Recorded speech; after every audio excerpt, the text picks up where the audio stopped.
శ్రీ మాఘపురాణం 7వ అధ్యాయం. పార్వతీదేవికి పరమేశ్వరుడు మాఘస్నాన మహత్యాన్ని గురించి ఇంకొక కథ ఇలా చెప్పాడు. గౌరీదేవి ఇష్టం ఉండి చేసిన, యథాలాభంగా ఇష్టం లేకుండా చేసిన మాఘమాస స్నానం మంచి ఫలితాన్ని ఇస్తుంది. కాబట్టి మాఘమాస స్నానం వ్రతం మానకుండా అందరూ చేయవలసిందే. సదా గోపికా మండలే రాజమానం లసనృత్య బంధాది లీలా నిదానం. చాలా కాలానికి పూర్వం దక్షిణ దేశంలో వసంతపురం అనే నగరం ఉండేది. ఆ నగరంలో సుబనశ్రేష్ఠి అనే కోమటి ఒకడు ఉండేవాడు. అతడు పరమలోభి. పిల్లికి బెచ్చం పెట్టేవాడు కాదు. ఎంగిలి చేతితో కాకిని కూడా కొట్టేవాడు కాదు. తండ్రి తాతలు సంపాదించిన ఆస్తిపాస్తులు చాలానే ఉన్నా ఇంకా సంపాదించాలని తాపత్రయపడేవాడు. వడ్డీలకు వడ్డీలు కట్టి పేదవారిని పీడించుకు తింటూ ఉండేవాడు. తాకట్టు వస్తువులు ఎన్నిటినో పోగు చేసి ఇల్లు నిండబెట్టేవాడు. పొలాల మీద తనక, చెట్ల కాయలు, పళ్ళు, కూరగాయలు ఒకటేమిటి అమ్మడానికి వీలైన వస్తువులన్నిటినీ అమ్మి సొమ్ము చేసుకుంటూ ఉండేవాడు. సంతానం లేకపోయినా భూములు, తోటలు, దొడ్లు ఎన్నో అక్రమంగా సంపాదించి వాటిని చూసుకుని మురిసిపోయేవాడు. ఒకనాడు ఆ కోమటి ఏదో పని మీద గ్రామాంతరం వెళ్ళేపని వచ్చి వెళ్ళాడు. రాత్రికి ఇంటికి చేరలేకపోయాడు. ఆనాటి సాయంకాలం ఒక బ్రాహ్మణుడు ఏదో ఊరికి ప్రయాణం చేస్తూ చీకటి పడే వేళకు వసంతపురం వచ్చాడు. అది మాఘమాసం, చలికాలం. ఎవరైనా కాస్త తలదాచుకునేందుకు చోటిస్తారేమో అని అందరినీ అడుగుతూ ఆ కోమటి ఇంటికి కూడా వచ్చి ఆయన భార్యను చూసి, అమ్మా, నేను వెళ్ళవలసిన గ్రామం ఇంకా చాలా దూరంలో ఉంది. ఇప్పుడు ప్రొద్దుకునికి పోయింది. ఈ రాత్రికి మీ ఇంటి అరుగు మీద కొంచెం చోటిస్తే పడుకొని తెల్లవారుజామునే లేచి చెరువులో మాఘస్నానం చేసి వెళ్ళిపోతాను. కొంచెం దయదల్చు తల్లి అని ప్రార్థించాడు.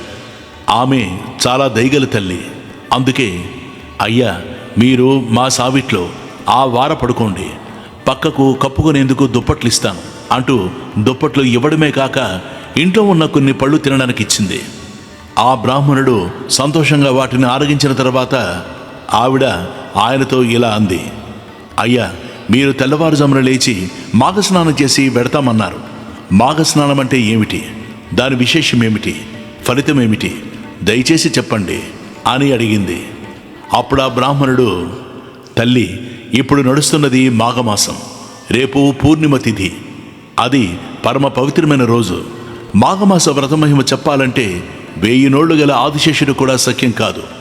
మాఘమాసం నెల రోజులు నదిలోనూ చెరువులోనూ సూర్యోదయ వేళకు ముందే స్నానం చేసి శ్రీ లక్ష్మీ సహిత శ్రీమన్నారాయణుడికి పూజ చేసి మాఘపురాణం విని ఒక బ్రాహ్మణుడికి స్వయంపాకం ఇచ్చేవారికి కలిగే పుణ్యం చాలా గొప్పది. నెల రోజులు చేయలేకపోయినా పూర్ణిమ వంటి పవిత్ర తిథి యందు స్నానం చేసినట్లయితే మాఘమాస వ్రతఫలం అంతా దక్కుతుంది అని చెప్పగానే ఆవిడ, మహానుభావ, నేనింతవరకు అలాంటి వ్రతాలు చేసి ఎరుగను. నేను రేపు ఉదయం మీతో పాటు చెరువుకి స్నానానికి వస్తాను. మీరు ఇప్పుడు సుఖంగా నిద్రపోండి అని ఆవిడ లోపలికి వెళ్ళిపోయింది. బ్రాహ్మణుడు సుఖంగా నిద్రపోయి తెల్లవారుజామున లేచి ఆ ఇంటి ఇల్లాల్ని కూడా లేపి స్నానానికి చెరువు దగ్గరకు వచ్చారు. బ్రాహ్మణుడు స్నానం చేసి సంకల్పం చెప్పుకున్నాడు. ఆ తర్వాత ఆమె కూడా సంకల్పం చెప్పి స్నానం చేయించాడు. అంతలో పొరుగురికి వెళ్ళిన కోమటి ఊళ్ళోకి తిరిగి వస్తూ చెరువులో స్నానం చేస్తున్న భార్యని చూసి, ఈవిడ స్నానాలు చేసి దాన ధర్మాలంటూ నేను కష్టపడి కూడబెట్టిన ధనానంతటిని బ్రాహ్మణులకు, పేదవాళ్ళకి ఇచ్చి పాడు చేస్తోందా అని కోపం వచ్చింది. ఎందుకు ఇలా చెరువులో స్నానం చేస్తున్నావని భార్యను అడిగాడు. ఆమె మాఘమాసమని, ఆనాడు పున్నమి అని, స్నానం చేస్తే చాలా పుణ్యమని ఈ అయ్యవారు చెప్పారు. అందుకే నేను స్నానం చేస్తున్నాను అని చెప్పింది. కోమటి, నాకు చెప్పకుండా ఇలాంటి పని చేస్తావా అంటూ స్నానం చేస్తున్న భార్యను కొట్టడానికి చెరువులో దిగి కాలు జారిపడి నిండా నీళ్లలో మునిగిపోయాడు. అప్పుడు ఆ బ్రాహ్మణుడు కోమటిని లేవదీసి అతని భార్యకు అప్పగించి తన దారిన తాను వెళ్ళిపోయాడు. కోమటి కాలు జారిపడినా నిండా మునిగాడు కనుక అతనికి కూడా మాఘస్నాన ఫలం దక్కింది. కొంతకాలం గడిచింది. కోమటి దంపతులు చాలా ముసలివాళ్ళయ్యారు.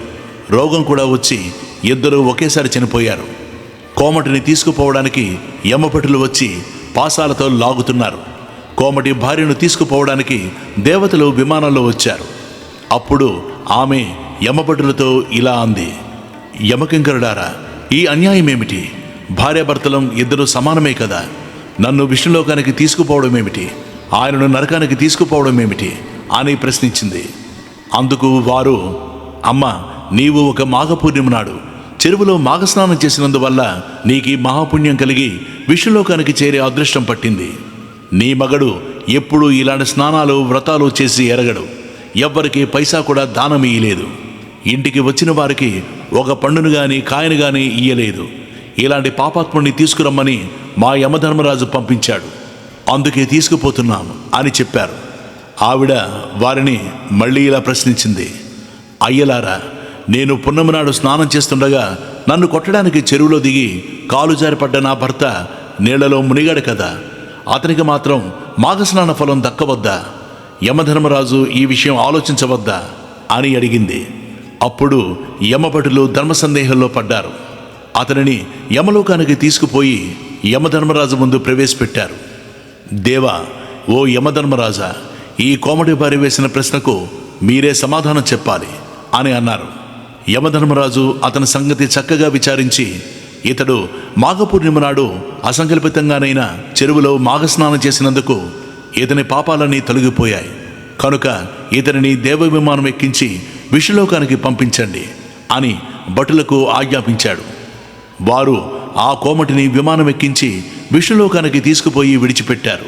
ఆ విధంగా పరమ పాపాత్ములు కూడా మాఘస్నానంతో పవిత్రులవుతారు అని పరమేశ్వరుడు పార్వతికి మాఘస్నాన మహిమను వివరించి చెప్పాడు. ఢమాలం శరచంద్రబాలం మహాదైత్యకాలం నభో నీలకాయం దురావారమాయం సుపద్మా సహాయం భజేహం భజేహం